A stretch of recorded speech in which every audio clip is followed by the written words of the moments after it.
नमस्कार, बुकवाईज विथ अनिलमध्ये आपलं स्वागत आहे.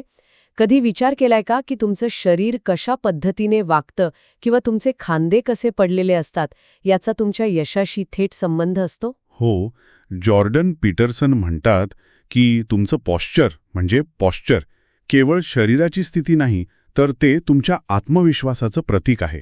अगदी.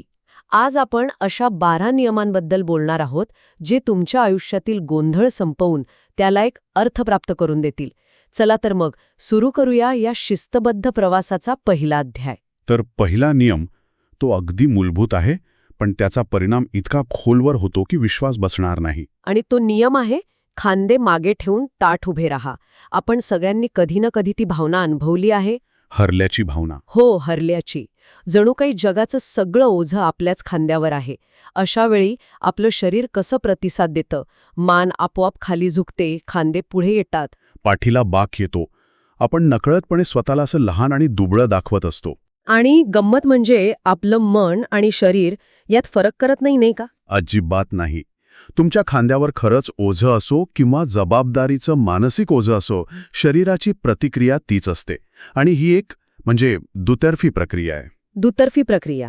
म्हणजे बघा, निराश मन शरीराला वाकवतं आणि ते वाकलेलं शरीर ते परत मनाला संदेश पाठवतं की हो, परिस्थिती खरंच वाईट आहे, तू हरलेला आहेस. अरे बापरे, हे तर एक दुष्टचक्र झालं. अगदी एक दुष्टचक्र जे आपल्याला सतत खाली खेचत राहतं. मग यातून बाहेर कसं पडायचं?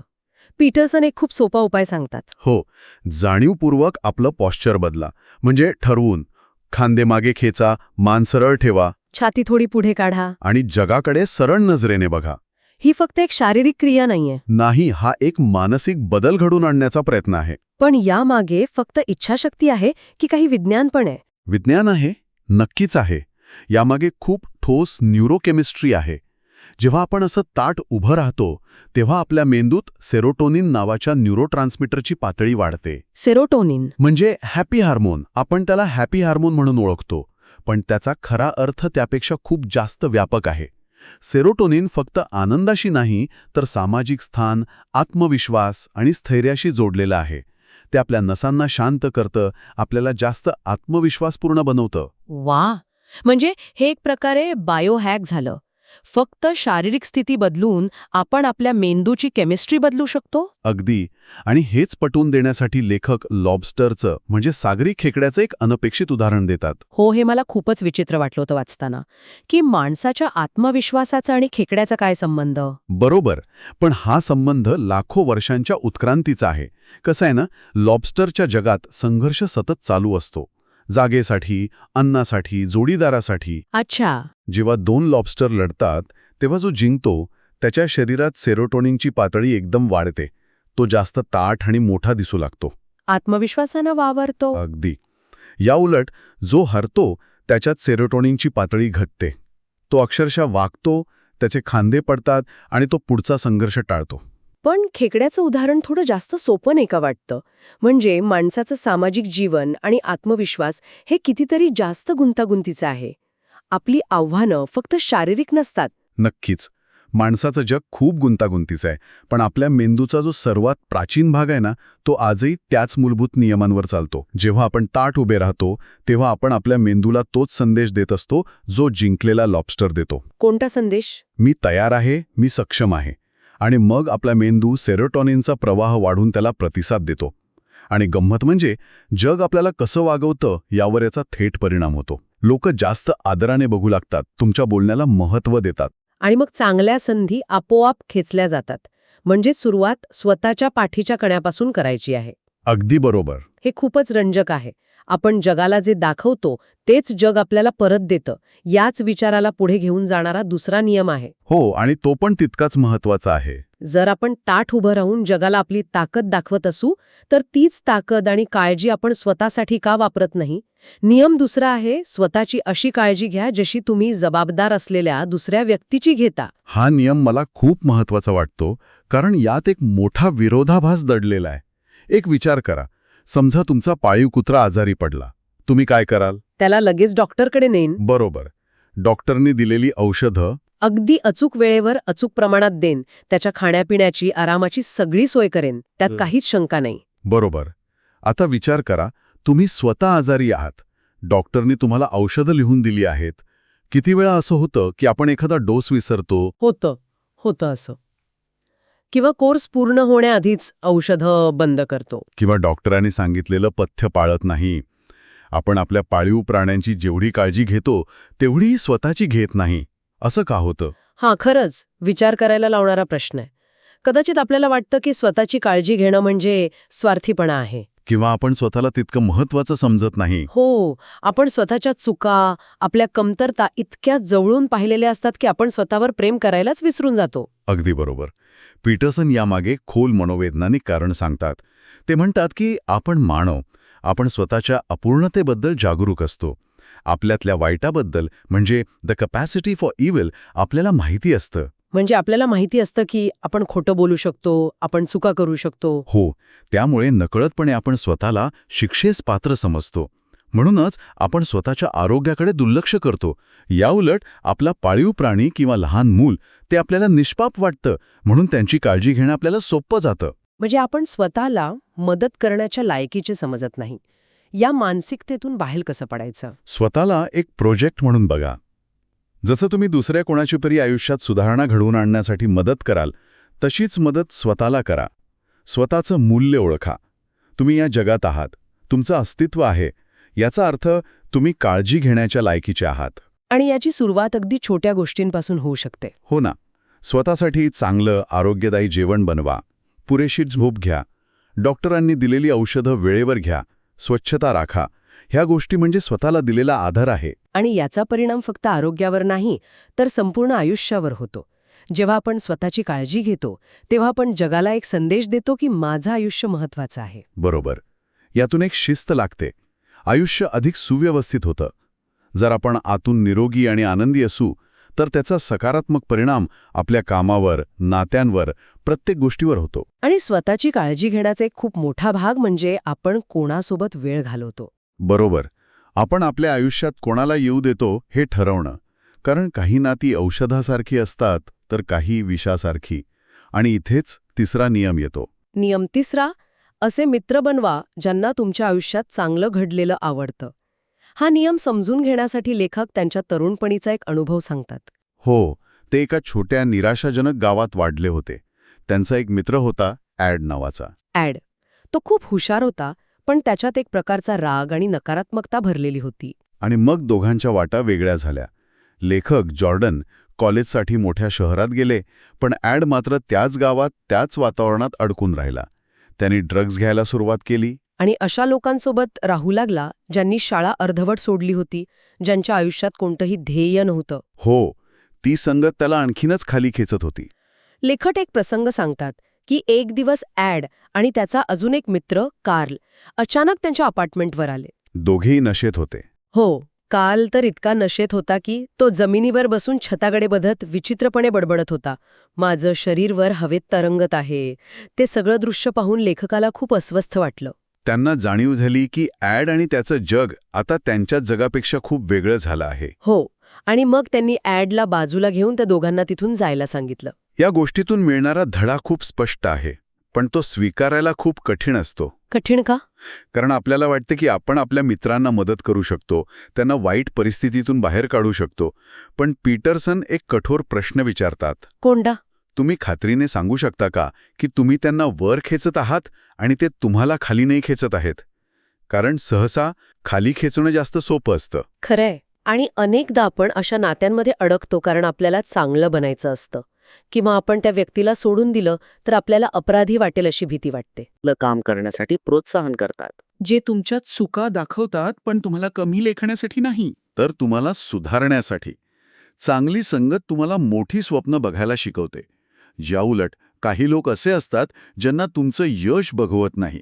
जेव्हा तुम्ही काही चांगलं करता तेव्हा ते एकतर त्याकडे दुर्लक्ष करतात किंवा त्यात काहीतरी कमी शोधून काढतात. पण जेव्हा तुम्ही अयशस्वी होता तेव्हा ते सहानुभूती दाखवायला सर्वात पुढे असतात. बरोबर. अशा लोकांना ओळखणं महत्वाचं आहे. ते तुमची ऊर्जा शोषून घेतात. आयुष्यात ध्येय असणं खूप गरजेचं आहे, नाहीतर रिकामं डोकं सैतानाचं घर बनतं असं म्हणतात. हो, आणि चांगले मित्र आपल्याला ध्येय शोधायला आणि ते गाठायला मदत करतात. ते आपल्याला आठवण करून देतात की आपलं आयुष्य मौल्यवान आहे. त्यामुळे भूतकाळातील चुकांमध्ये न अडकता पुढे चालत राहण्यासाठी अशी मैत्री गरजेची आहे. स्वतःला सावरून उभं तर राहिलो, पण प्रगती मोजायची कशी? अनेकदा आपण दुसऱ्यांच्या यशाशी स्वतःची तुलना करतो आणि निराश होतो. यावर लेखकाने एक असा उपाय सांगितलाय जो तुमची बघण्याची नजरच बदलून टाकेल. तो उपाय म्हणजे कालच्या तुमच्या आवृत्तीशी आजची तुलना करा, दुसऱ्याच्या आजच्या स्थितीशी नाही. हाच तो महान मंत्र आहे जो तुम्हाला ईर्षेपासून वाचवतो. वा, म्हणजे आपण कोणापेक्षा पुढे आहोत यापेक्षा आपण कालपेक्षा किती सुधारलो आहोत हे महत्वाचं आहे. बरोबर. आणि ही कल्पना आजच्या जगात विशेषतः सोशल मीडियाच्या काळात खूपच महत्वाची ठरते. हो ना. आपण सहज आपलं फोन उचलतो, स्क्रोल करायला लागतो आणि अचानक आपल्या डोळ्यासमोर मित्रांच्या युरोप व्हेकेशनचे सुंदर फोटोज, कोणाला तरी प्रमोशन मिळाल्याची बातमी दिसते. हो, किंवा कोणाच्या तरी साखरपुड्याचे आनंदी क्षण दिसायला लागतात. आणि हे सगळे एकाच वेळी आपल्यावर आदळतं.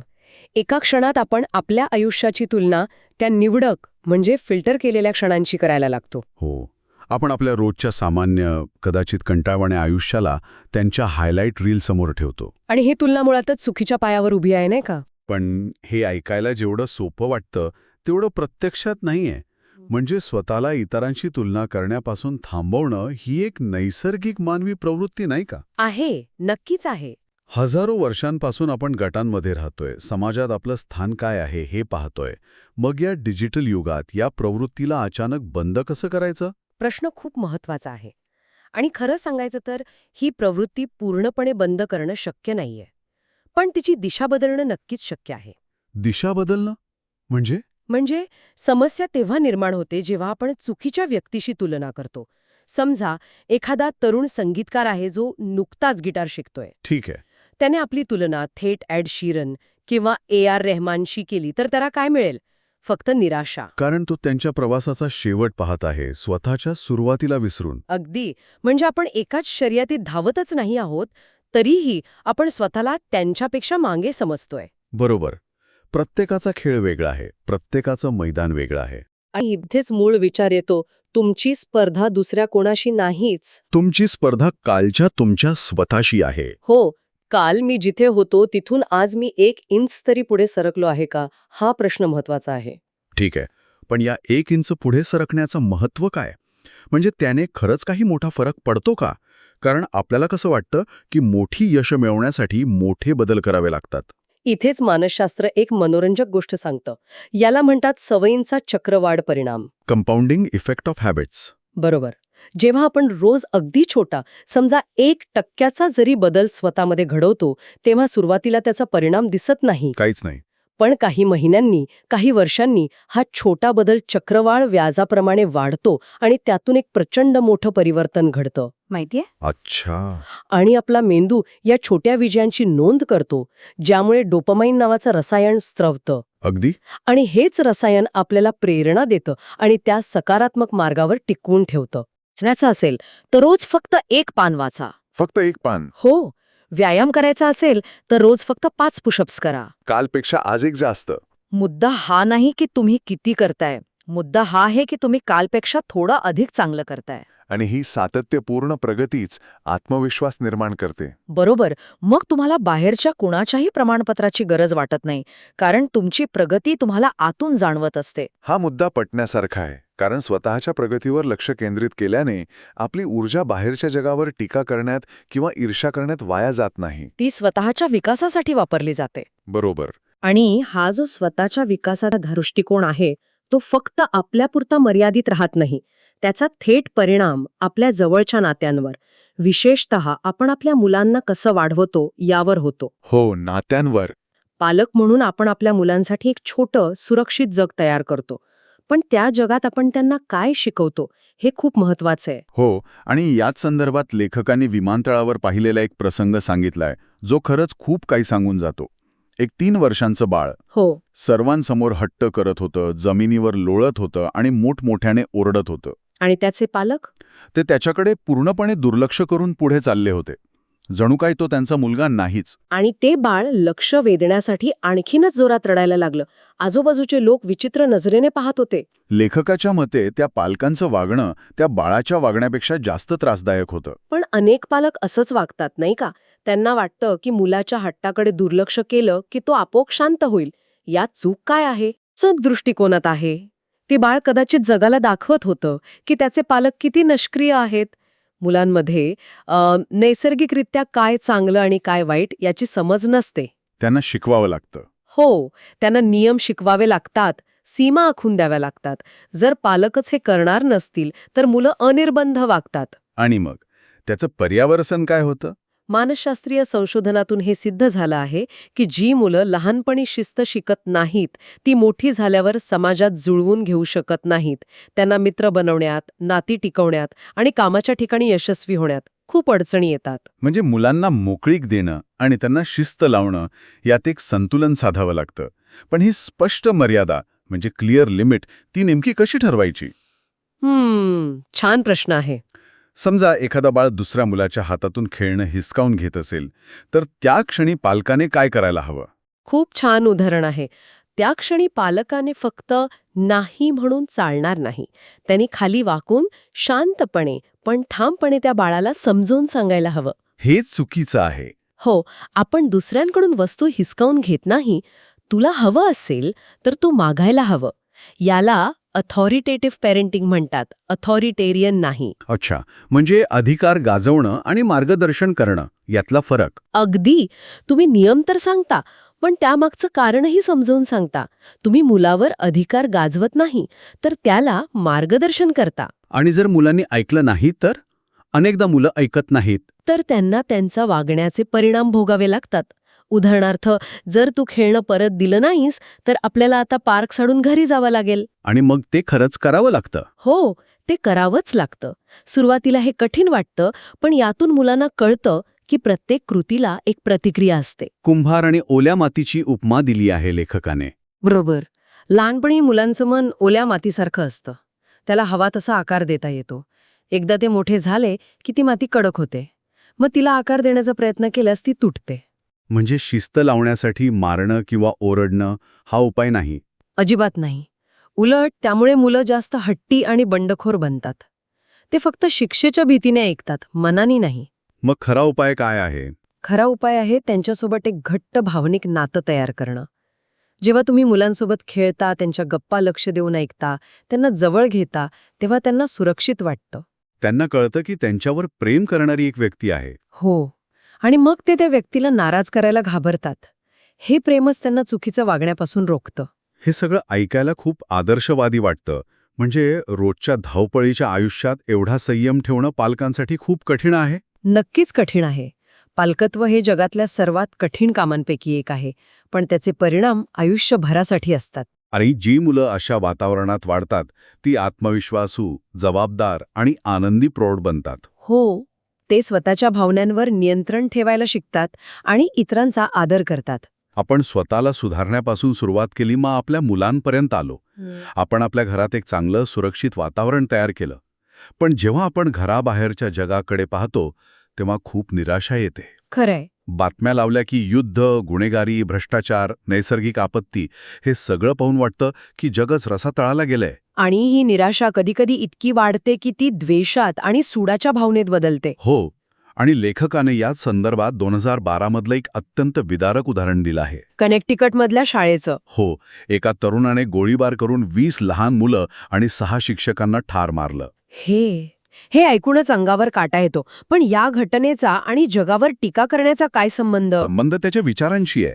त्या तरुणाने तिथे एक नोट ठेवली होती ज्यात लिहिलं होतं, मनुष्याला जगण्याचा अधिकार नाही. अरे देवा. त्याला वाटत होतं की जग पापाने आणि वाईट गोष्टींनी इतकं भरलं आहे की संपूर्ण मानवजातीलाच नष्ट करायला हवं.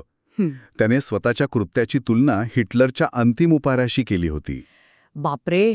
म्हणजे जगातील वाईट गोष्टींचा त्याच्यावर इतका परिणाम झाला की त्याला संपूर्ण अस्तित्वच निरर्थक वाटू लागला. हो, हे एक अत्यंत टोकाचं उदाहरण आहे, पण ते आपल्याला दाखवतं की जगाला दोष देण्याची प्रवृत्ती कुठे नेऊ शकते. आणि आपण सगळेच कमी अधिक प्रमाणात हे करत असतो. आपण सरकारला, व्यवस्थेला, समाजाला दोष देतो. यातून आपल्याला तात्पुरतं बरं वाटतं, कारण जबाबदारी आपल्यावरून ढकलली जाते. पण यातून काहीच बदलत नाही. पण मग करायचं काय? जगातल्या एवढ्या मोठ्या समस्यांवर स्वतःला सुधारा हा उपाय खूपच छोटा आणि अपुरा वाटत नाही का? हो ना, जगात युद्ध चालू असताना मी माझं कपाट आवरून काय होणार आहे? हा प्रश्न खूप स्वाभाविक आहे, पण इथे मुद्दा कपाट आवरण्याचा नाही, तर दृष्टिकोन बदलण्याचा आहे. दृष्टिकोन. हो, मानसशास्त्रात लोकस ऑफ कंट्रोल नावाची एक संकल्पना आहे. ज्या लोकांचा इंटरनल लोकस ऑफ कंट्रोल असतो, त्यांना वाटतं की त्यांच्या आयुष्यावर त्यांचंच नियंत्रण आहे. आणि ज्यांचा एक्सटर्नल लोकस ऑफ कंट्रोल असतो, त्यांना वाटतं की त्यांचं आयुष्य बाह्य परिस्थिती किंवा नशिबामुळे घडतं. बरोबर. जे लोक सतत जगाला दोष देतात ते दुसऱ्या प्रकारात मोडतात आणि संशोधन सांगतं की असे लोक जास्त चिंताग्रस्त, निराश आणि हताश असतात. म्हणजे जगाला बदलण्याआधी स्वतःच्या नियंत्रणात ज्या गोष्टी आहेत त्या बदलण्यावर लक्ष केंद्रित करा. अगदी, कारण ती एकमेव गोष्ट आहे जी तुमच्या हातात आहे. तुम्ही रशिया-युक्रेन युद्ध थांबवू शकत नाही. पण तुम्ही तुमच्या कुटुंबासोबत प्रेमाने वागू शकता. तुम्ही जागतिक अर्थव्यवस्था सुधारू शकत नाही. पण तुम्ही तुमचं काम प्रामाणिकपणे करू शकता. प्रसिद्ध रशियन लेखक अँटॉन चेखॉव्ह यांचं उदाहरण इथे खूप समर्पक आहे. हो, त्यांचे वडील दारू पिऊन त्यांना आणि त्यांच्या भावंडांना रोज मारहाण करायचे. घरात प्रचंड गरिबी आणि त्रासदायक वातावरण होतं. बरोबर. अशा परिस्थितीत कोणालाही वाटलं असतं की त्यांचं आयुष्य उद्ध्वस्त झालं. ते सहज आपल्या वडिलांना किंवा परिस्थितीला दोष देत बसू शकले असते. पण त्यांनी तसं केलं नाही. नाही. त्यांनी ठरवलं की या परिस्थितीचा परिणाम ते स्वतःवर होऊ देणार नाहीत. त्यांनी स्वतःच्या अभ्यासावर पूर्ण लक्ष केंद्रित केलं. पण एक मिनिट, हे तर सर्व्हायव्हरशिप बायसचं उत्तम उदाहरण नाही का? म्हणजे प्रत्येक चेखॉवमागे हजारो लोक असतील जे अशा परिस्थितीतून बाहेर पडू शकले नाहीत. तुमचा मुद्दा बरोबर आहे. आणि प्रत्येकाला चेखॉवसारखं यश मिळेलच असं नाही.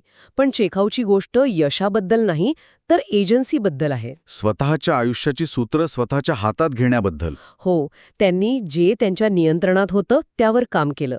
प्रचंड मेहनत करून स्कॉलरशिप मिळवली, डॉक्टर झाले आणि पुढे जाऊन जगातील महान लेखकांपैकी एक बनले. त्यांनी बदलाची सुरुवात जगापासून नाही तर स्वतःपासून केली. अगदी.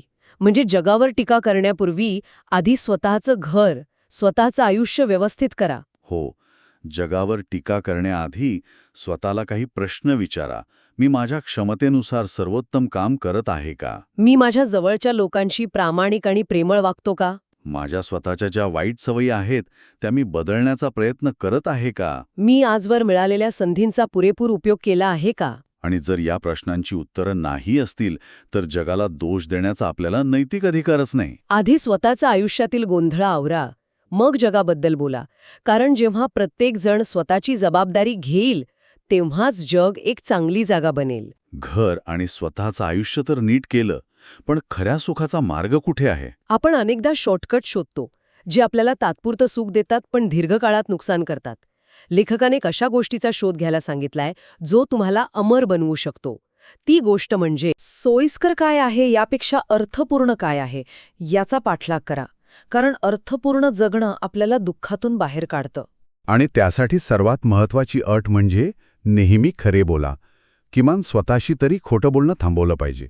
या दोन कल्पना म्हणजे त्या एकमेकांशी खूप खोलवर जोडलेल्या आहेत नाही का? हो ना. म्हणजे जर तुम्ही स्वतःशीच प्रामाणिक नसाल तर तुम्हाला तुमच्यासाठी खऱ्या अर्थाने अर्थपूर्ण काय आहे हे कळणारच कसं?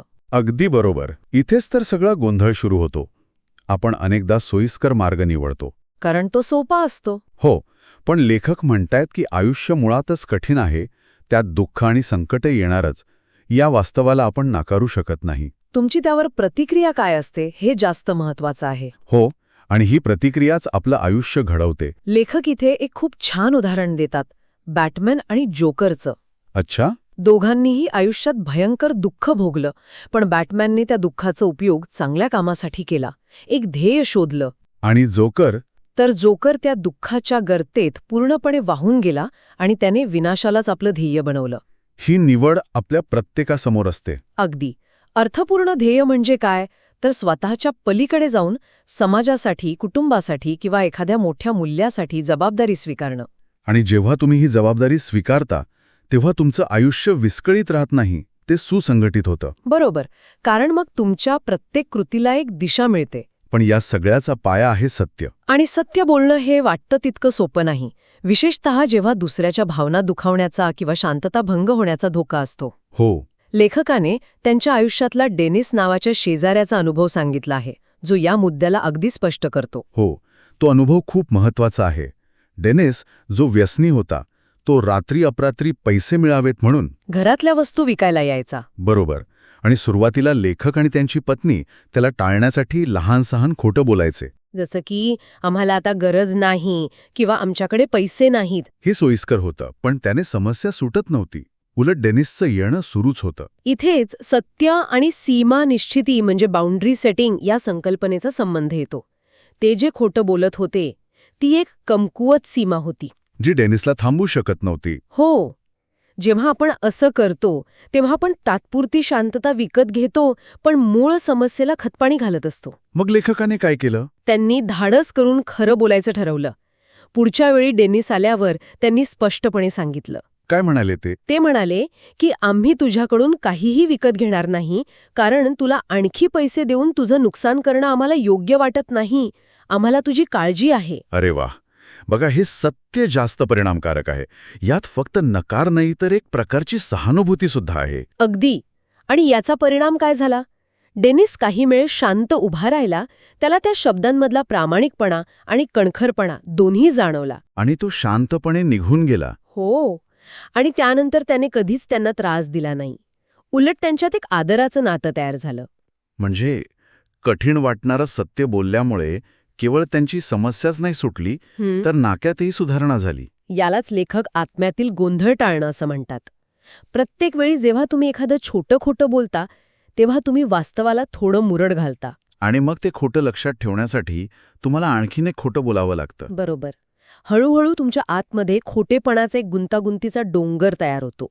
मग तुम्हाला खरं काय आणि खोटं काय हेच कळेनासं होतं. आणि निर्णय क्षमता कमकुवत होते. म्हणूनच सत्य बोलणं, जरी ते सुरुवातीला अवघड असलं तरी ते तुमच्या आतला आणि बाहेरचा गोंधळ कमी करतं. म्हणजे खरं बोलून आपण वास्तवाला सामोरे जातो. पण अनेकदा इतरांशी बोलताना, विशेषतः मतभेद झाल्यावर, खरी समस्या ओळखणं आणि ती मांडणं यासाठी एक वेगळंच कौशल्य लागतं. जे आपल्याला पुढच्या नियमाकडे घेऊन जातं. ऐकण्याचं महत्त्व. हो. नियम क्रमांक 9. तुम्ही ज्या व्यक्तीचं ऐकत आहात तिला कदाचित असं काहीतरी माहीत असू शकतं जे तुम्हाला माहीत नाही. हे वरवर साधं वाटतं, पण हे बौद्धिक नम्रतेचं एक मोठं उदाहरण आहे. आपण अनेकदा संवाद जिंकण्यासाठी ऐकतो. आपलं म्हणणं खरं करण्यासाठी, समजून घेण्यासाठी नाही. अगदी. लेखक, जे स्वतः एक मानसशास्त्रज्ञ आहेत, त्यांच्या एका पेशंटचं उदाहरण देतात. तो माणूस त्याच्या बायकोवर खूप चिडलेला होता आणि थेरपी सेशनमध्ये तिच्याबद्दल तक्रारी करत होता. ती अशीच आहे, ती तशीच आहे, असं बरंच काही. हो. आणि या दरम्यान लेखक काय करत होते? काहीच नाही, फक्त शांतपणे ऐकत होते. बरोबर. कोणताही सल्ला नाही, कोणतंही मत नाही, फक्त ऐकत होते. आणि मग एक चमत्कारच झाला. काय झालं? बोलता बोलता तो माणूस स्वतःच थांबला आणि म्हणाला, थांबा, मला तिचा राग तेव्हाच येतो जेव्हा ती तिच्या मनातल्या गोष्टी शेअर करत नाही. अच्छा. आणि पुढे तो म्हणाला, माझी आई पण अगदी असंच करायची. वा, म्हणजे तो स्वतःच समस्येच्या मुळापर्यंत पोचला. हो, मानसशास्त्रात याला प्रोजेक्शन म्हणतात. तो नकळतपणे आपल्या आईसोबतच्या न सुटलेल्या भावना आपल्या पत्नीवर टाकत होता. आणि जर लेखक मध्ये बोलले असते तर कदाचित तो बचावात्मक पवित्र्यात गेला असता. बरोबर. लेखकाच्या शांत ऐकण्याने त्याला एक सुरक्षित जागा मिळाली, जिथे तो स्वतःच्या विचारांचा शोध घेऊ शकला. आणि तो स्वतःच म्हणाला, कदाचित मीच जास्त प्रतिक्रिया देत आहे, मला तिची माफी मागायला हवी. तो उत्तरापर्यंत स्वतःच पोहोचला. कारण त्याला कोणीतरी आपलं म्हणणं पूर्णपणे ऐकून घेणारा भेटलं होतं. आपल्या दैनंदिन आयुष्यात हेच तर होत असतं, नाही का? हो. वादविवादात आपण समोरचाच वाक्य पूर्ण व्हायच्या आतच आपलं उत्तर तयार ठेवून असतो. आपण ऐकतो ते उत्तर देण्यासाठी, समजून घेण्यासाठी नाही. जर आपण फक्त शांतपणे कोणताही पूर्वग्रह न ठेवता ऐकलं तर अनेक समस्या संवादातूनच सुटू शकतात. समोरच्या व्यक्तीलाही वाटतं की आपल्याला समजून घेतलं जात आहे. ऐकण्यामुळे आपण समस्या नीट समजून घेतो, पण त्यानंतरचं पाऊल काय? ते म्हणजे त्या समस्येला अचूक शब्दात मांडणं. आणि इथे 10वा नियम येतो, आपल्या बोलण्यात नेमकेपणा ठेवा. हां, खूप महत्वाचा मुद्दा आहे. अनेकदा आपण गोंधळलेले असतो तेव्हा आपण खूप सामान्य विधानं करतो. जसं की माझं आयुष्यच खराब आहे किंवा सगळं चुकीचं चाललंय. हो, आणि असं बोलून आपण स्वतःलाच अधिक असहाय्य समजायला लागतो. बरोबर. कारण सगळं काही आपण कसं सुधारणार? यासाठी लेखकाने एका ड्रॅगनची गोष्ट सांगितली आहे. मला ती गोष्ट खूप आवडली. सांगा ना. बिली नावाच्या मुलाला घरात एक मांजरीच्या आकाराचा ड्रॅगन दिसतो. हं. तो आईला सांगतो, पण आई दुर्लक्ष करते. ती म्हणते ड्रॅगन वगैरे काही नसतात. हो, ती समस्येचं अस्तित्वच नाकारते. आणि दुर्लक्ष केल्याने काय होतं? प्रत्येक वेळी दुर्लक्ष केल्यावर तो ड्रॅगन मोठा होत जातो. तो घरातलं सगळं अन्न खातो आणि बघता बघता घरापेक्षा मोठा होतो. आणि घरालाच घेऊन उडून जातो. म्हणजे दुर्लक्ष केलेली समस्या अधिक भयानक आणि मोठी होत जाते. अगदी. जेव्हा मिलीचे वडील घरी येतात आणि घरचं जागेवर नाही हे बघतात, तेव्हा ते त्या ड्रॅगनचं अस्तित्व मान्य करतात. ते त्यावर चढून आपल्या कुटुंबापर्यंत पोचतात. पण बिलीची आई अजूनही म्हणत असते की ड्रॅगन नसतात. हो, आणि शेवटी जेव्हा बिली ठामपणे म्हणतो आई ड्रॅगन असतो, तेव्हाच तो ड्रॅगन परत मांजरी एवढा लहान होतो. या गोष्टीचा अर्थ खूप खोल आहे. तो ड्रॅगन म्हणजे आपल्या आयुष्यातली कोणतीही समस्या आहे. जोपर्यंत आपण त्या समस्येला नाव देत नाही, तिचं अस्तित्व मान्य करत नाही, तोपर्यंत ती आपल्याला नियंत्रित करते. सगळं काही चुकीचं आहे. हा एक मोठा भयानक ड्रॅगन आहे. पण जेव्हा तुम्ही नेमकेपणाने बोलता की माझ्या कामाच्या ठिकाणी माझ्या सहकार्याशी माझं पटत नाही आणि त्यामुळे मला ताण येतोय, तेव्हा तो ड्रॅगन मांजरी एवढा लहान होतो. बरोबर. कारण आता तुम्हाला माहीत आहे की तुम्हाला सगळ्या गोष्टींशी नाही तर एका विशिष्ट समस्येशी लढायचंय. एकदा तुम्ही समस्येला अचूक शब्दात मांडलं की ती सोडवण्याची मार्ग दिसायला लागतात. तोपर्यंत ती फक्त एक मोठी, अनामिक भीती बनून राहते. तर सत्य बोला, नीट ऐका आणि नेमकेपणाने बोला. या तिन्ही गोष्टींमुळे आपण वास्तवाला अधिक चांगल्या प्रकारे सामोरं जाऊ शकतो. आपण आत्तापर्यंत स्वतःच्या आतल्या जगाबद्दल बोललो, पण आपलं इतरांशी असलेलं नातं, विशेषतः आपल्या मुलांशी, तेही तितकंच महत्वाचं आहे. आणि इथेच आपण पुढच्या नियमाकडे येतो, जो मुलांच्या संगोपनाशी संबंधित आहे. नियम 11. जेव्हा मुलं स्केटबोर्डिंग करत असतील तेव्हा त्यांना त्रास देऊ नका. हे ऐकायला थोडं विचित्र वाटतं. याचा नेमका अर्थ काय? लेखक त्यांच्या युनिव्हर्सिटीमधील एक अनुभव सांगतात. तिथे काही मुलं स्टीलच्या रेलिंगवर स्केटबोर्डिंगचा सराव करायची. ते अनेकदा पडायचे, त्यांना लागायचं, पण ते पुन्हा उठून प्रयत्न करायचे. म्हणजे ते धाडस शिकत होते, तोल सांभाळायला शिकत होते. अपयशातून उभं राहायला शिकत होते. पण काही मोठ्यांना, पालकांना हे धोकादायक वाटलं असेल. हो, काही लोकांनी तक्रार केली की हे धोकादायक आहे आणि मुलांना इजा होऊ शकते, आणि प्रशासनाने त्या रेलिंगभोवती कुंपण घालून ती जागाच बंद करून टाकली. लेखकाच्या मते हे मुलांचं संरक्षण नव्हतं, तर त्यांचं नुकसान होतं. हे मानसशास्त्रातील अँटी फ्रॅजिलिटी या संकल्पनेशी मिळतं जुळतं आहे. म्हणजे काही गोष्टी धक्के बसल्यावर किंवा दबावाखाली अधिक मजबूत होतात. बरोबर. मानवी मन आणि शरीर हे अँटी फ्रजाईल आहे. मुलांना लहान सहान धोके, आव्हानं आणि अपयशांपासून पूर्णपणे दूर ठेवलं तर ते मजबूत होण्याऐवजी नाजूक आणि भित्रे बनतात. पण एक पालक म्हणून मुलांना सुरक्षित ठेवण्याची सहज प्रवृत्ती असते. मग धोका पत्करू देणं आणि संरक्षण करणं यातली सीमारेषा कुठे ओढायची? हाच तर कठीण प्रश्न आहे. याचं उत्तर सपोर्टिव्ह स्कॅफोल्डिंगमध्ये आहे. म्हणजे मुलांना असं काहीतरी करण्यापासून रोखू नका जे धोकादायक पण शिकवणारं आहे. त्याऐवजी त्यांना आवश्यक सुरक्षा उपकरणं द्या, त्यांना योग्य तंत्र शिकवा आणि त्यांना त्यांच्या चुकांमधून शिकण्याची संधी द्या. मुलांचं प्रत्येक भांडण सोडवायला धावून जाणं किंवा त्यांच्या प्रत्येक समस्येवर लगेच उपाय देणं हे त्यांना परावलंबी बनवतं. अगदी. त्यांना स्वतःच्या क्षमतांवर विश्वास ठेवायला शिकवणं महत्वाचं आहे. ते पडतील, पण ते स्वतःहून उठायलाही शिकतील. यामुळे त्यांचा आत्मविश्वास वाढतो आणि ते भविष्यातल्या मोठ्या आव्हानांसाठी तयार होतात. बरोबर. सुरक्षितता आणि क्षमता या दोन्हीमध्ये समतोल साधणं गरजेचं आहे. अतिसंरक्षणामुळे आपण मुलांकडून त्यांची क्षमता विकसित करण्याची संधीच हिरावून घेतो. खरं आहे. आयुष्य म्हणजे आव्हानं स्वीकारणं, सत्य बोलणं, जबाबदारी घेणं. हे सगळं ऐकूनच थोडं दमल्यासारखं वाटू शकतं. कदाचित म्हणूनच लेखकाने शेवटचा नियम इतका सोपा आणि सुंदर ठेवलाय. कोणता आहे तो? नियम 12. रस्त्यात मांजर दिसल्यास तिला प्रेम करा. याचा शब्दशः अर्थ नाही घ्यायचा, बरोबर? नाही, याचा खरा अर्थ आहे आयुष्यातल्या लहान सहान सुंदर क्षणांचा आनंद घ्यायला शिका. म्हणजे थांबा आणि फुलांचा सुगंध घ्या. आपण सगळेच अर्थपूर्ण आयुष्याच्या शोधात धावत असतो. मोठं ध्येय, करिअर, यश. पण या धावपळीत आपण आजूबाजूला असलेल्या छोट्या छोट्या आनंदाच्या क्षणांकडे दुर्लक्ष करतो. हो ना. रस्त्याच्या कडेला फुललेलं एखादं फूल, सूर्यास्ताचे रंग, एखाद्या लहान मुलाचं निरागस हसणं. किंवा हातात हात घालून चालणारे एखादं वृद्ध जोडपं. हे क्षण आपल्याला आठवण करून देतात की आयुष्यातल्या सगळ्या दुःखाच्या आणि संघर्षाच्या पलीकडेही सौंदर्य आणि आनंद अस्तित्वात आहे. यालाच मानसशास्त्रात सेवरिंग किंवा माइंडफुलनेस म्हणतात. म्हणजे वर्तमानातल्या चांगल्या क्षणांना पूर्णपणे अनुभवणं आणि त्याबद्दल कृतज्ञता व्यक्त करणं. हो. आयुष्य हे फक्त मोठमोठ्या ध्येयांची शर्यत नाही, ते अशा लहान सहान क्षणांनीच मिळून बनलेलं आहे. आणि हे खूप गरजेचं आहे नाही का? कारण सतत फक्त काम आणि जबाबदारीचा विचार केल्यास मन आणि शरीर दोन्ही थकून जातं. आपण एक मशीन बनून जातो. मग अशा वेळी रस्त्यात दिसणारं एखादं मांजर, त्याला काही क्षण थांबून गोंजारणं हा एक ब्रेक असतो. तो आपल्याला आठवण करून देतो की जगात प्रेम आणि आपुलकी अजूनही शिल्लक आहे. किती छान पद्धतीने हे सगळे नियम एकमेकांशी जोडलेले आहेत. एकीकडे मोठं ध्येय ठेवून जबाबदारी स्वीकारून आयुष्याला अर्थ द्या, तर दुसरीकडे रस्त्यातल्या मांजरीला प्रेम करून छोट्या क्षणांमध्ये आनंद शोधा. या दोन्हीमध्येच एका संतुलित आणि अर्थपूर्ण जीवनाचं रहस्य दडलेलं आहे. हो. मोठ्या ध्येयामुळे तुम्हाला दुःख सहन करण्याची ताकद मिळते आणि लहान सहान आनंदाचे क्षण तो प्रवास सुसह्य करतात. तुम्हाला हा व्हिडिओ कसा वाटला कमेंट बॉक्समध्ये नक्की कळवा. हा व्हिडिओ तुमच्या मित्रमैत्रिणींसोबत नक्की शेअर करा आणि अशाच मार्गदर्शक पुस्तकांसाठी बुकवाईज विथ अनिल या यूट्यूब चॅनलला सबस्क्राईब करा. जय हिंद.